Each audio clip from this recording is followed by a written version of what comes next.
Silakan duduk. Shalom. Nah, sudah lama tidak ketemu. Mimbar agak tinggi sedikit. Bagus, saudaraku. Ya, ini mimbar baru ini kelihatannya. Baik, mari kita buka Kejadian pasal 4. Kejadian pasal 4. Ayat 1 dan seterusnya tentang Kain dan Habel. Demikian firman Tuhan. Perhatikan, teliti, saya membaca, saudara mendengar, menyimak dengan baik. Kain dan Habel, Kejadian pasal 4 ayat pertama. Kemudian manusia itu bersetubuh dengan Hawa, istrinya. Dan mengandunglah perempuan itu, lalu melahirkan Kain. Maka kata perempuan itu, aku telah mendapat seorang anak laki-laki dengan pertolongan Tuhan. Selanjutnya dilahirkannyalah Habel, adik Kain. Dan Habel menjadi gembala kambing domba, Kain menjadi petani. Setelah beberapa waktu lamanya, maka Kain mempersembahkan sebagian dari hasil tanah itu kepada Tuhan sebagai korban persembahan. Habel juga mempersembahkan korban persembahan dari anak sulung kambing dombanya, yakni lemak-lemaknya. Maka Tuhan mengindahkan Habel dan korban persembahannya itu. Tetapi Kain dan korban persembahannya tidak diindahkannya. Lalu hati Kain menjadi sangat panas dan mukanya murem. Firman Tuhan kepada Kain. Mengapa hatimu panas dan mukamu murem? Apakah mukamu tidak akan berseri jika engkau berbuat baik?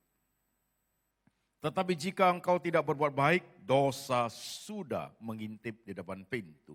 Ia sangat menggoda engkau, tetapi engkau harus berkuasa atasnya. Kata Kain kepada Habel adiknya, marilah kita pergi ke padang. Ketika mereka ada di padang, tiba-tiba Kain memukul Habel adiknya itu, lalu membunuh dia.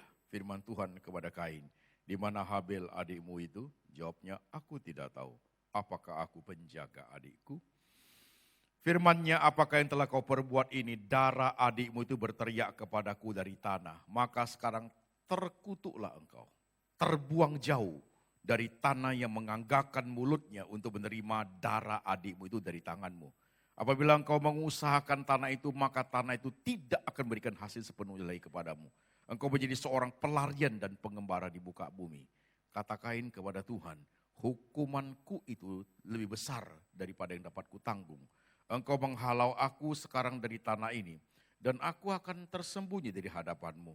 Seorang pelarian dan pengembara di muka bumi, maka barang siapa yang akan bertemu dengan aku, tentulah akan membunuh aku. Firman Tuhan kepadanya, sekali-sekali tidak. Barang siapa yang membunuh Kain akan dibalaskan kepadanya 7 kali lipat. Kemudian Tuhan menaruh tanda pada Kain supaya ia jangan dibunuh oleh barang siapapun yang bertemu dengan dia. Lalu Kain pergi dari hadapan Tuhan dan ia menetap di tanah Nod di sebelah timur Eden. Demikian firman Tuhan kita baca, saudara-saudara sekalian. Hari ini kita mau bahas sesuatu yang agak sensitif ya saudaraku, begitu. Tapi harus dibahas. Pasti saudara sebagian besar pasti gak enak. Tapi harus dibahas. Temanya adalah hidden sin. Dosa tersembunyi, begitu. Dosa tersembunyi itu besar saudaraku, besar ya. Tapi kita ambil beberapa poin dulu, pelan-pelan saudaraku. Kalau semuanya dikerok-kerok nanti gak tahan saudaraku, dikit-dikit dulu. Dosa hidden sin itu banyak dalamnya, tapi kita ambil beberapa hal saja. Dendam, iri hati, sirik, amarah yang sangat besar, cemburu, benci sekali. Kira-kira di situ kita mainnya hari ini. Dan hari ini kita harus jujur untuk tema ini, saudaraku. Kita udah bertumbuh sih. Saya melayani sini lama, saudaraku. Saya lihat jemaat bisa menangkap apa yang saya ajarkan. Kita bertumbuh dalam pengetahuan, dalam rohani yang baik, dalam pelayanan. Udah bagus, tapi ada bagian-bagian yang saudaraku mesti kita bersihin lagi sedikit, saudaraku. Tapi that is good. Siapa di sini di antara kita semua termasuk saya? Gak ada orang kita tidak suka. Mengada. Apa di hati kita ada satu nama yang sampai hari ini kita benci? Iya. Gak boleh pura-pura loh kita, saudaraku. Gak suka banget saya sama dia, Pak. Lingkaran paling kecil, suami istri. Oh bisa sekali itu. Sering ketemu. 25 tahun ketemu, lihat mukanya bosan aku, Pak. Saya tahu sampai borok-boroknya itu, modelnya, Pak. Begitu. Suami istri dari saling mencintai, janji nikah pertama, saudaraku. Sampai menikah 25 tahun, 50 tahun, ujungnya bukan mencintai, musuh besar. Ya, mama kita itu, ya kan? Lingkaran lebih besar sedikit, tadi baru suami istri, husband and wife. Lebih besar sedikit lagi, saudaraku. Suami istri 3 anak, di situ bisa musuh-musuhan tuh. Kecil sih enggak, masih main-main. Setelah besar, saudaraku, luar biasa. Koko sama Cici sama adik bisa musuh besar. Anak sama mama bisa tidak bicara seumur hidup. Bencinya dia.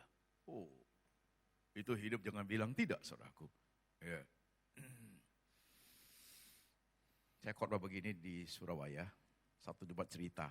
Pak, saya sama adik saya, meme saya ini, kami hanya 2 anak dari papa mama itu hanya 2 anak, kami berdua aja. Tapi jujur, saya ini laki sih, ya paling disayang papa mama. Adik saya meme itu sadari sekali itu. Dan sampai hari ini, papa mama sudah gak ada. Adik sudah di luar negeri, sudah sukses hidup, sudah enak lah dia. Sudah merit, sudah semua udah oke. Asal saya telepon dia masih ngomong loh, Koko enak, yang paling enak hidupnya. Pahit dia. Ada rasa dia iri sekali sama saya. Karena dia merasa papa mama paling sayang kamu kok begitu. Udah tua telepon masih ngomong itu kalimatnya. Dia simpan, saudaraku. Suami istri, keluarga, lebih jauh sedikit lagi keluarga besar. Wah itu sudah kakak ipar, adik ipar udah main di situ tuh. Besan lah, mertua udah main di sana semua. Itu tidak bisa terjadi itu, saudaraku. Lebih besar lagi tempat kerja saudara. Ada 1-2 orang saudara tidak suka. Lihat dia datang, kok masih hidup? Begitu. Tempat pelayanan, iya. Jangan pikir tidak. Gereja bukan tempat malaikat, bos. Iya. Ambil kolektor. Persembahan. Lihat yang kita benci dari situ, kita pindah loh kolektornya, saudara. Gak usah ke situ. Bisa sekali loh hidup ini. Ya. Doa pas dia di depan, saudara pindah ke sana. Gak usah, terganggu doa saya, lihat muka dia. Sampai di gereja, sampai tempat society lebih besar, sampai antar negara. Ya. Nah pertanyaan sederhana, kok bisa gitu kita ya? Jangan pikir orang Kristen tidak. Orang kita tidak akan lepas dari hal seperti itu. Kok bisa gitu kita ya? Kenapa ya? Apa penyebabnya seperti itu? Kalau saudara belajar punya belajar, simak punya simak, saudaraku. Manusia itu kalau kita belajar di psikologi itu kan ada karakter kan, temperamen itu kan. Ada yang namanya apa itu? Kolerik lah, melankolik lah, apalagi sanguin lah, plekmatik. Itu kira-kira ada 4 model-model begitu. Kalau dia kolerik, tegas, serius. Ya, orangnya itu jalan lurus. Suka marah, pokoknya jalan bagi dia seperti itu. Ada tembok, boleh dia tembusin saudaraku, orang begitu. Itu satu itu. Nah, kalau plekmatik, orangnya acu-tacu. Diam, duduk. Enggak buat apa-apa, saudaraku. Begitu. Saudara kalau dapat suami plekmatik itu repot loh. Saudara istri yang sigap cekatan. Itu suami pelat banget, Pak. Dia ngomong, enggak buat apa-apa begitu. Kasih sepatu roda dia biar cepat tarik, saudaraku. Saya heran suami saya ini. Orang udah sigap begini enggak buat apa-apa. Paling naikin kacamatanya. Iya ya Ma, iya. Tidur lagi. Ya. 20 tahun pun enggak jadi siapa-siapa. Kok kamu mau kawin sama dia? Kolerik ketemu plekmatik. Gak bisa pelayanan itu saudaraku. Karena marah terus itu orang. Udah mati aja kamu, pasti ngomong gitu saudaraku. Apapun gak kerja. Yeah. Nah orang sanguin, lumayan bagus. Ceria dia. Kemana-mana ada dia ramai itu bos. Dia cocoknya jadi salesman dia itu saudaraku. Sukses dia. Itu dia. Melankolik cukup setia. Tekun kerja. Tapi mendung terus. Mukanya itu saudaraku. Mudah termenung, mudah tersinggung. Oh, orang kalau mudah tersinggung gak gampang loh teman dia. Ngomong dikit tersinggung, dikit tersinggung saudaraku. Itu model orang itu begitu ada. Nah 4 model ini kan udah cukup tuh saudaraku. Apa gak terjadi benturannya? Terjadilah. Terjadilah. Anakmu satu itu yang model itu paling sedikit, ngomong dikit aja dia udah ngomong saya ya. Padahal gak ngomong dia loh itu saudaraku. Istrimu itu sensitif bukan main.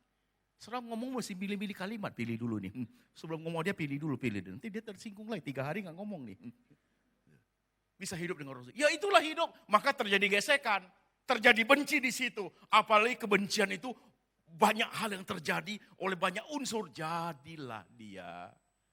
Jadi gak usah heran ya. Nah itulah hidup. Welcome. Gak mau hidup begini, pulang sana ke surga. Itu begitu loh hidup ini. So kalau kita orang Kristen bagaimana? Nah, ini kejadian 2 orang ini. Tumbuh kakak beradik menjadi besar. Begitu. Satu menjadi petani. Palawija, saudaraku. Satu menjadi pengembala kambing domba, ada pekerjaannya. Suatu hari masing-masing mempersembahkan kepada Tuhan, begitu loh. Saya nggak tahu kenapa Tuhan.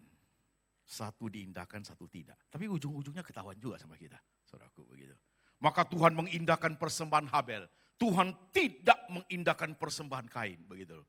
Maka dikatakan, maka panaslah muka Habel. Muram wajahnya, panas hatinya, saudaraku. Itu dosa tersembunyi mulai hidup di situ. Ya.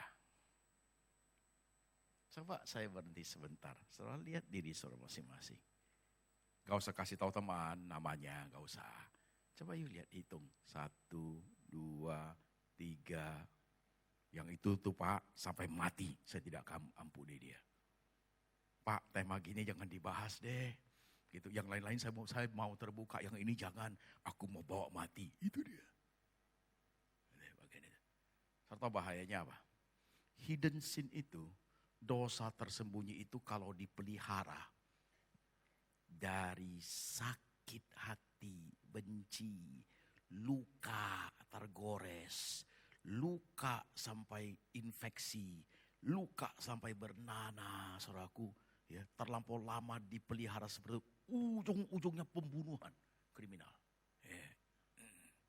Jangan pikir saya kan orang gak begitu Pak. Belum dalam action kalimat kita sudah menghancurkan orang yang destruktif sifatnya, saudaraku. Itu dia. Gak kita sadari loh. Coba lihat.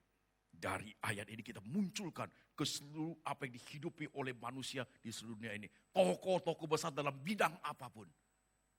Coba lihat. Aku masih ingat loh, Presiden Zia-ul Haq dengan Presiden Ali Bhutto. Iya, digantung gitu. Lihat zaman-zaman kerajaan di Eropa sana. Lihat zaman-zaman kerajaan dinasti Ming Qing di China sana, saudaraku. Adik racuni koko itu loh.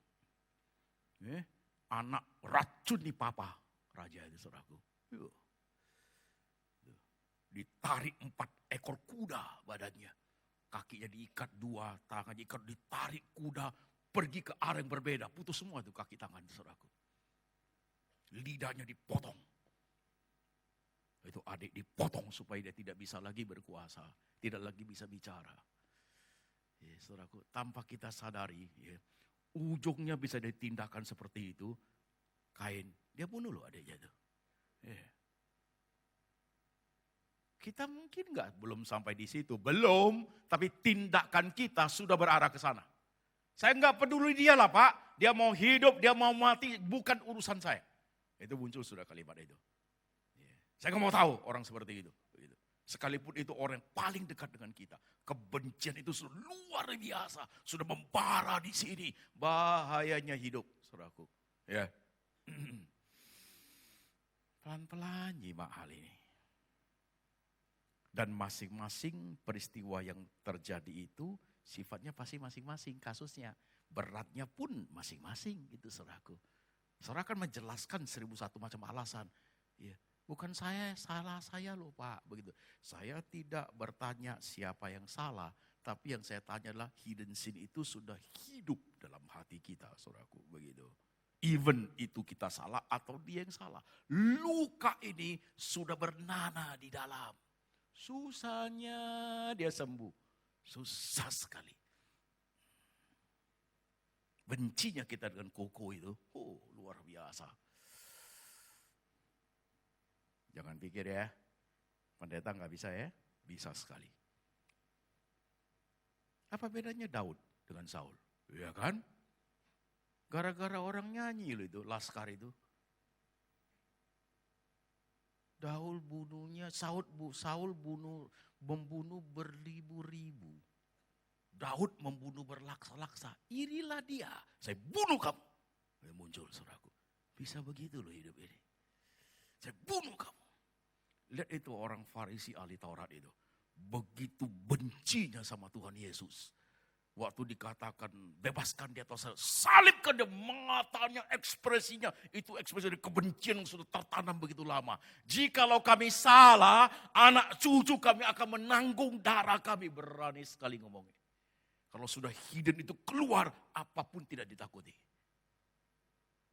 Kalimat ini sudah tak terkendali, keluar apa aja. Bisa makian, ubah, semua keluar. Karena sini ini yang kotor tersimpan. Waktu diekspresikan apa yang ada, itu keluar. Saudaraku, begitu. Bahaya loh hidup ini sebenarnya. Itu nabi loh. Saul itu raja loh. Itu diurapi Tuhan. Bisa begitu. Manusia loh itu. Human itu. Sama dengan kita. Maka saudara coba lihat pelan-pelan hari ini.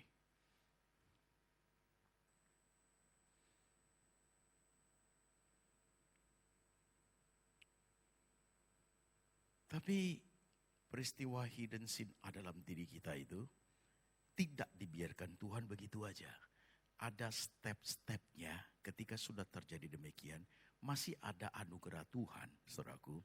Anugerah Tuhan itu berbicara sama kita, termasuk Kain ini. Ya, Tuhan ngomong sama dia. Mengapa mukamu muram dan hatimu panas? Bukankah wajahmu harus berseri-seri kalau kamu berbuat baik? Tapi kalau kamu buat jahat, dosa sudah mengintip di depan pintu. Engkau harus menguasainya. Gitu. Masih ada teguran dari Tuhan untuk Kain, untuk memberitahu kondisi sudah begitu. Just the same as today. Pagi hari ini saudaraku. Begitu. Dengan apa yang saudara alami dan saya alami. Tapi hebatnya ini orang. Apa yang Tuhan ingatkan dia. Apa yang Tuhan mau beri dia peringatan, nasihat. Dia abaikan saudaraku. Tuhan sudah bilang. Kau harus berkuasa atas dosa ini. Gitu. Dia bukan Tuhan. Iya aku enggak loh saudaraku. Dia ajak adiknya. Yuk kita ke Padang yuk. Dia bunuh adiknya. Dia lanjutkan sakit hati itu. Dia lanjutkan kemarahan itu. Dia tidak peduli Tuhan, saudaraku. I don't care. Kadang kita juga seperti itu. Untuk yang lain-lain Pak Pendeta bolehlah dibahas. Aku mau bertobat. Tapi yang satu ini gak bisa Pak. Bukan saya gak mau. Terlampau sulit hati saya menerima kenyataan itu. Terlampau gampang dia diampuni. Dia harus menerima ganjaran seperti saya terima. Luar biasa. Itu ekspresi dari sakit di dalam hati itu, saudaraku. Begitu. Dan sakitnya sampai ada yang bisa dibawa mati. Gak mau dia selesai. Manusia ada yang teguhnya minta ampun. Kerasnya minta ampun, saudaraku. Gak mau dia. Dosa-dosa lah Pak. Bisa begitu loh kita. Suatu hari sahabat jemaat ya ke itu ya perkuburan. Jemaat ini juga kadang-kadang tanyanya juga cukup aneh sih. Itu ada kuburan tuh. Ada 2 kuburan. Cukup unik tuh kuburan. Yang satu rumputnya hijau semua di atas kuburannya itu. Yang satu pinggirnya teman situ ya. Enggak tumbuh apa-apa. Hitam, tanahnya hitam. Jemaat lihat tanya, Pak Pendeta, kok satu rumputnya hijau, kenapa satu lagi hitam kelam ya Pak? Ya aku enggak tahu lah, aku bukan ahli tanah kuburan bos. Tapi saya jelasin dari Alkitab yang kita khotbah hari ini. Itu orang yang rumputnya hijau itu, dia mati dalam sukacita. Subur itu rumput. Yang satu itu mati dalam dendam, panas dia, gak tumbuh apa-apa. Kebencian dibawa mati. Jangan pikir tidak terjadi bagi kita loh, hati-hati men. Khotbah begini 10 tahun, 15 tahun lalu. Khotbah saya berantai saudaraku. Nanti 3 tahun kemudian, 2 tahun kemudian saya ulangi lagi. Karena saudara akan lupa. Justru bagian-bagian itu harus terus menjadi suatu lingkaran, terus diperbaharui. Itu begitu. Jadi ada bagian-bagian saya bahas nanti bicara family lah, bicara jadi lengkap dia dalam setahun tuh dapat semua porsinya. Jadi tumbuh dia saudaraku. Begitu. Itu tuh jemaat telepon. Kenapa Bu? Malam dia telepon. Apa yang Bapak khotbahkan ini pengampunan yang begini, hidden sin, ya begini-begini. Bukan saya nggak mau Pak, tapi saya sulit sekali. Kenapa? Janji dulu. Kenapa Bu? Dia nggak mau disebut namanya. Boleh sharing kasusnya, tapi dia nggak mau disebut namanya. Oke, saya bilang. Saya dari keluarga kaya. Tumbuh jadi anak gadis dari family yang kaya Pak. Oke. Pacar saya itu juga dari keluarga yang kaya. Sebelum kami married. Gitu. Setelah kami jatuh cinta, pacaran Pak.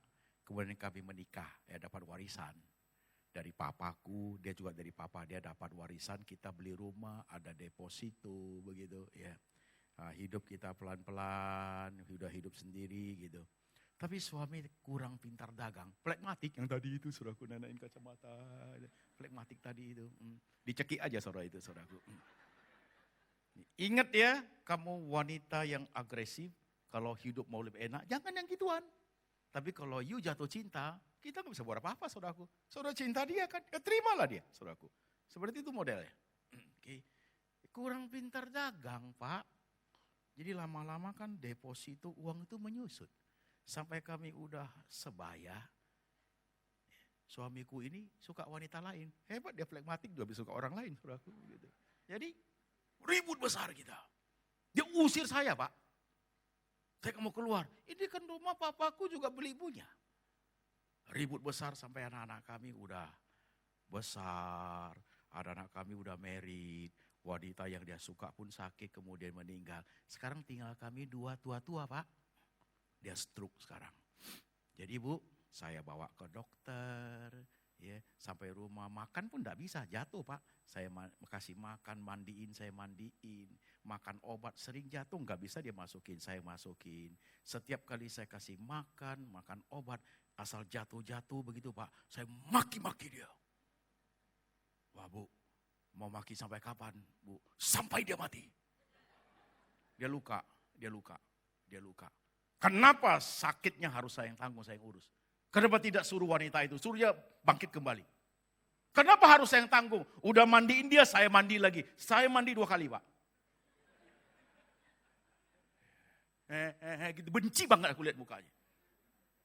Tiap hari saya maki-maki dia Pak. Saya belum bisa Pak. Dia nangis loh. Saya belum bisa, sakit dia. Bertahun-tahun saya simpan di sini. Sakitnya tiap hari asal ribut usir saya. Hari ini saya harus rawat dia. Saya tak bisa terima Pak. Maka saya balasi dia. Bu, sampai kapan? Sampai dia mati. Jadi dia di mana Bu? Sekarang masih hidup. Sudah mati. Oke, Bu, sudah mati. Ibu masih dendam enggak? Masih. Waduh. Saya enggak tanya lanjut. Mungkin seminggu sekali dia ke kuburannya, dia ludahi kali. Kebencian bisa sampai di situ loh. Hati-hati ya. Yuk ketawa-ketawa, ih aku gitu Pak. Gitu. Boncinya di sini nih saudaraku. Ya, orang bilang jahat orang itu bukan karena tangan action. Itu hanya aksinya aja. Tapi sumber yang bisa menciptakan itu ada di sini. Itu. Oh ada di sini nih. Hati-hati loh hidup ini. Wow. Seperti kita gak berdaya jadi anak Tuhan. Jadi gimana Pak? Gak bisa dilawan nih, sakitnya minta ampun. Tuhan tidak menyuruh. Hari ini harus diselesaikan. Terjadi pertobatan, kamu ampuni dia, dia datang bertobat. Terjadi pemulihan, bisa terjadi seperti itu, tapi tidak harus seperti itu tuntasnya. Gak penting. Karena kenapa? Karena hal itu pun juga butuh proses. Karena sakitnya, tapi yang penting hari ini harus terjadi apa? Dia itu sekarang juga bertobat atau tidak, itu nanti saudaraku. Dia itu berubah atau tidak, itu sudah urusan dia dengan Tuhan. Kita sama Tuhannya beresin dulu, itu dulu. The first step, yuk dengan Tuhan jangan luka ini tersimpan. Ini dulu beresin, itu nanti. Second step, urusan Tuhan lah. Kamu dulu, kok enggak ini luka terus. Ini dulu beresin. Harus ada kejujuran, transparansi dalam hal ini. Jangan pura-pura pakai ayat lagi. Jika orang menyakiti engkau, berdoa untuk dia, berkati dia, pembohongan besar-besaran itu. Pembohongan rohani. Tuhan malam-malam nangis, Tuhan dia sakiti aku. Yuk angkat tangan, dia nggak di situ kamu angkat tangan juga. Menghadap rumahnya. Tuhan memberkati dia, memberkati dia, anak cucunya. Amin. Bohong itu. Mau coba, besok pagi kamu dengar, dia diserempet mobil. Kamu bilang apa? Puji Tuhan Tuhan. Tadi kemarin baru doa dia. How come kebencian sama berkat mengalir bersama? Bagaimana mungkin? Itu pembiusan iman, pembohongan hidup itu saudaraku. Ya, jangan coba meniru Yesus. Yesus sama kita tidak sama. Tuhan itu dimaki, dia tidak balas maki. Tuhan itu dihina, dia tidak balas hina. Dipukul, dia tidak balas memukul. Pure, murni. Maka di atas kayu salib bisa doa. Bapa ampuni mereka, blessing itu keluar saudaraku. Tapi kita penuh kebencian. Bagaimana benci sama berkat bisa berbaring muncul? Gak usahlah. Lebih baik kita jujur sama Tuhan, saudaraku. Lebih baik selesaikan kita dengan Tuhan dengan cara jujur. Ngomongnya gini, Tuhan sakit banget loh. Aku diperlakukan seperti Bapak dia. Sakit Tuhan. Aku tak bisa terima dan sulit bagi dia ampuni dia. Tolong saya Tuhan. Kejujuran itu Tuhan hargai saudaraku. Dari pura-pura rohani berkati dia Allah saudaraku.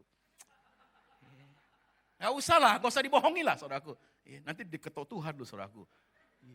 Gak usah, penting Tuhan. Lukanya sudah 10 tahun Tuhan. Uang saya ditipu sampai besar. Luka sekali Tuhan Yesus. Itu mertua Tuhan. Kurang ajar sekali sama aku. Tidak ada pegar apa-apa. Enggak mati-mati dia Tuhan begitu. Lebih baik you transparan. Tuhan, gimana pun kan mertua. Tapi aku susah Tuhan. You see life. Oh. Suami istri ribut, mungkin cerai. Suatu hari anaknya mau merit. Papanya bilang, gak usah undang mamamu datang. You see, benci itu sampai. Ya mama di sana sakit lah. Gimana pun kita tidak baikkan lagi, kita udah pisah rumah. Dia itu my daughter, still anak saya loh gitu. Mata saya berhak melihat dia merit loh. Begitu loh. Kecuali anak juga gak mau bilang apa, saudaraku kan begitu. Cerai, kebencian kita sampai kita mematahkan semuanya. Hari ini siapapun kita, saya tidak paksa saudara untuk beresin segala-galanya. Saya bukan Tuhan juga. Tapi ini sama Tuhan beresin dulu. Beresin dulu supaya tidak menghalangi hidup ini. Kalau nggak enak hidup Pak. Enggak suka cita bentar aja nanti sudah muncul lagi dia. Sukacita sebentar muncul. Ini habis ibadah ilustrasi aja. Habis ibadah udah dengar khotbah capek ini. Apalagi Pak Antoni khotbah lapar aku Pak. Ke restoran sama anak. Kamu senang banget. Yuk yuk ngerujak yuk mah di rumah. Beli rujak, beli cabai, beli apa. Beli sambal yang udah jadi, beli mangga semua sampai rumah mau ngerujak. Sampai di rumah santai. Itu ibu, papa ini ya kupas nanas ya. Dia kupas mangga. Lagi kupas mangga, si suami nggak sadar sebut satu nama yang dia benci. Langsung keluar ekspresinya. Mangga pun salah bos. Mangga gede begini tinggal segini Pak. Tinggal secuil. Benci dia. Kok ada orang tuh mungkin udah dicukur habis-habisan. Kita simpan itu. Saya dulu benci papa saya loh. Sebelum saya percaya Tuhan, benci sekali sama papa. Karena papa pernah bohong saya satu kali. Tapi setelah saya percaya Tuhan, saya harus berubah. Saya datang, Pak, tiap bulan waktu dia masih hidup saya kasih dia uang, Pak. Walaupun papa ngomong gitu selalu menyakiti. Karena dia bukan Kristen. Orang kalau bukan Kristen, budaya kami, logat kami punya culture. Kalau ketemu orang Kristen dia bilang apa? Hantu Kristen, dia ngomong gitu. Papa itu begitu, tapi saya tidak sakit. Saya udah beresin dengan Tuhan. Sampai suatu hari, dia percaya Tuhan Yesus loh. You see. Karena I see, gimana pun, he still my father. Gimana pun dia tetap papa saya loh itu loh. Ya, gimana pun dia tetap papa saya loh. Bagaimanapun dia enggak baik itu, still my daddy. Tetap itu mama kita loh itu loh. Ya, tetap itu adik kita loh itu. Yang kecil-kecil sama-sama tumbuh besar saudaraku. Walaupun dia tidak baik sama kita. He's still our daughter. He's still our brother. Iya. Bisa gak kita belajar begini? Tuhan pasti tersenyum. Lama-lama luka itu justru Tuhan yang ajarin.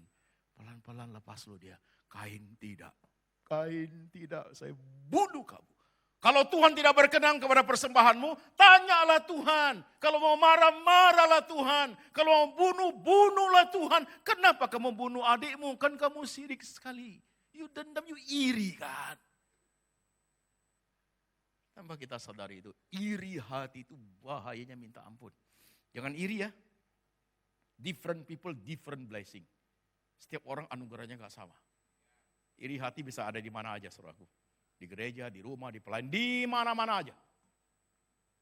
Ada orang, ya model tadi itu, temperamen itu. Ada orang yang suka sekali iri sama orang. Lihat temannya cantik dikit, dia udah iri saudaraku. Gak boleh ada orang lebih dari dia. Penyakitnya bos. Kalau bos itu dia naik mobil Accord yang termahal. Kamu jangan naik Mercy, pakai karyawan. Besok gak kerja lagi loh men. Itu. Seolah-olah hak hanya dia bos. You gak boleh pakai loh itu loh. Dia pakai Mercy, jangan coba-coba pakai Rolls Royce. Besok udah turun gaji itu bos. Iya kan? Coba lihat. Coba pelan-pelan menyimak. Kadang lihat orang pakai mobil baru, kamu iri sekali. I tell you, coba saya tanya, for what? Apakah dengan iri hatimu itu you menyelesaikan masalah?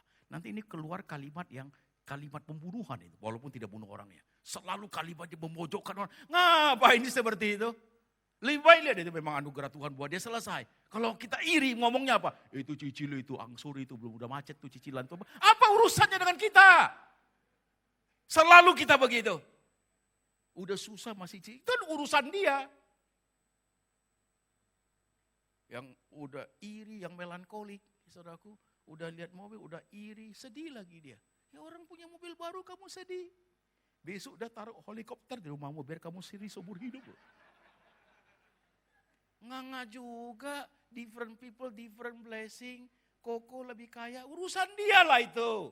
Ya nggak apa-apa, nggak jadi masalah saudaraku. Apakah harus hidup saya? Jadi hidup ini jadi menderita sekali Pak. Karena ada orang lebih dari kita loh. Menderita sekali. For what? Justru self confident dalam diri itu harus dibangun dalam hal ini, saudaraku. I don't care you kaya. I don't care you hebat, saudaraku. Bagi saya Tuhan juga kasih saya blessing kok. Iya kan? Ada juga berkat tersendiri dari Tuhan kok. Kan begitu. Saya nggak peduli kamu jadi pendeta hebat. Mau pulang dari surga kayak baru turun. Kayak nggak pusing, saudaraku.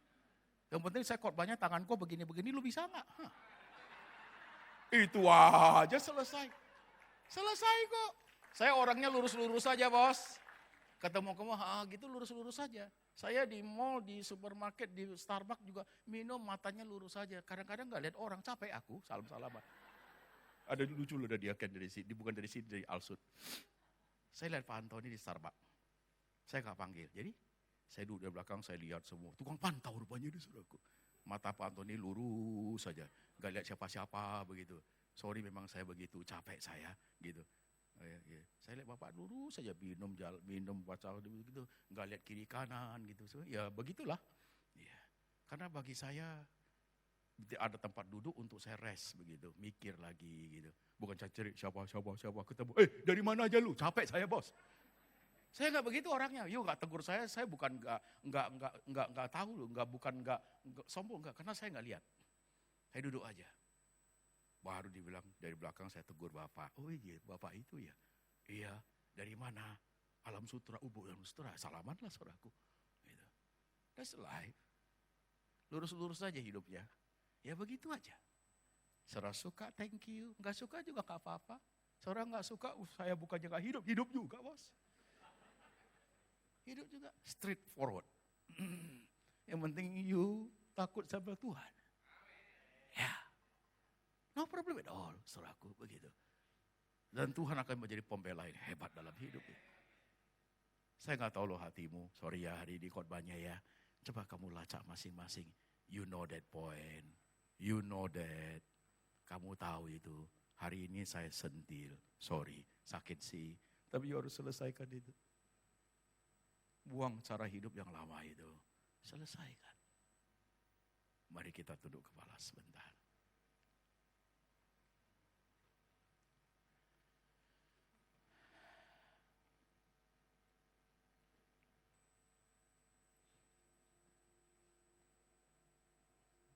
Hari ini kau sendiri berhadapan dengan Tuhan. Tidak ada yang tahu hatimu kayak apa. Tapi seperti firman hari ini, seperti Tuhan memberi nasihat kepada Kain, memberi peringatan, memberikan suatu cara, Kain tidak turuti. Tapi kita jangan. Mari kita buka hati sama Tuhan, lapor dia, betapa sakit yang kau diperlakukan, betapa sulitnya 1-2 nama yang selama ini menghantui, meracuni hatimu. Membuat kamu tidak bisa sukacita. Hari ini kamu lapor sama Tuhan. Aku mau aku dengan Engkau beres Tuhan. Tolong saya Tuhan. Saya mau hati saya bersih. Sudah terlalu lama saya simpan ini di hati. Capek saya Tuhan, capek sekali.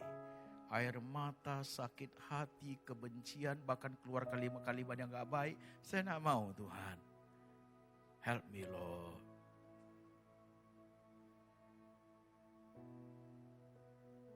Doa masing-masing. Ku telah mati. Ku telah mati dan tinggalkan cara hidupku yang lama. Semuanya sia-sia dan tak berarti lagi. Hidup ini ku letakkan pada mezbamu ya Tuhan. Jadilah padaku seperti yang kau ingini. Ku telah mati, ku telah mati dan tinggalkan cara hidupku yang lama.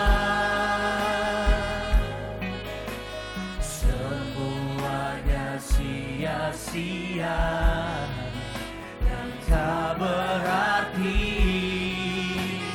lagi. Hidup ini ku letakkan pada mezbamu ya Tuhan. Jadilah